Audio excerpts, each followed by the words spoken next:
Here is the Seoul Subway Line 8 route map and final destinations.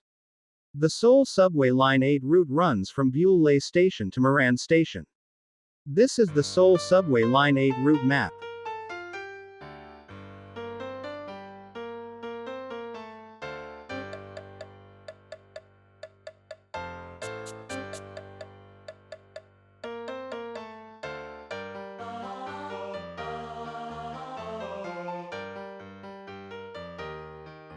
Line 8 is operated by Seoul Metro.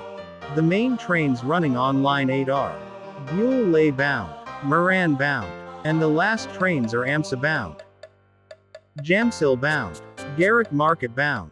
Therefore, the final destinations are Byeollae Station, Moran Station, Amsa Station, Jamsil Station, Garak Market Station.